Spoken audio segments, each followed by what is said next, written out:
गुडघ्याचा संधिवात आणि local injections याबद्दल आपण माहिती आज बघणार आहोत. नमस्कार, मी डॉक्टर हर्षल कुलकर्णी, तीर्थराज हॉस्पिटल, मिरज.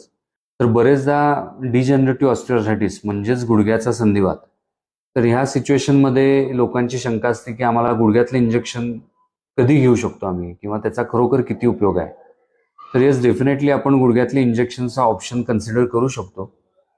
त्यामध्ये बरेचसे स्टेजेस आहेत. म्हणजे अगदी सुरुवातीचा जो स्टेज 1, स्टेज 2 ऑस्टिओआर्थरायटिस ज्याला आम्ही म्हणतो, तर त्या परिस्थितीमध्ये जर वेदना खूप असतील आणि रिकरंट आपल्याला सिम्पटम्स म्हणजे वारंवार सूज येणे, वारंवार दुखणे, अशा सगळ्या गोष्टी होत असतील, तर निश्चितपणे आपण लोकल इंजेक्शन्सचं कन्सिडरेशन करू शकतो.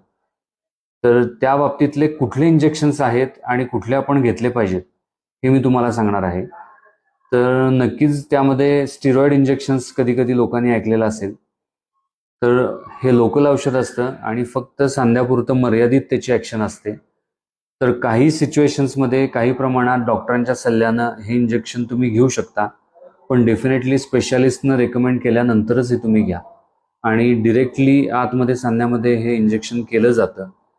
ह्याचा फायदा असा होतो की लोकल जी सूज आलेली असती, ज्या वेदना असतात, ह्या पटकन पुढच्या आठवड्याभरात कमी होतात आणि वेदनामुक्त तुम्हाला पुढच्या हालचाली मिळू शकतात काही कालावधीसाठी. तर विस्को सप्लिमेंट्स नावाचं हे दुसरं इंजेक्शन आहे, जे आतलं द्रव्य असतं, सायनोव्हिल फ्लुइड ज्याला आपण म्हणतो, ते कालांतरानं कमी होत जातं. त्यामुळे तशा प्रकारचं ऑइल सप्लिमेंटेशन आपण करू शकतो, ज्याला विस्को सप्लिमेंट्स आपण म्हणतो.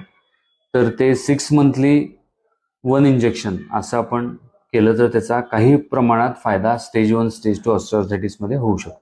पण ह्या व्यतिरिक्त पुढच्या सिव्हिअरिटीमध्ये किंवा ग्रेड 3, ग्रेड 4 ऑस्टिओआर्थरायटिसमध्ये निश्चितपणे इंजेक्शनचा वापर आणि फायदा काय तसा फारसा होत नाही. त्यामुळं त्या बाबतीतले ट्रीटमेंट पर्याय जे काय असतील ते आपण निवडलेले कधीही चांगले. थँक्यू.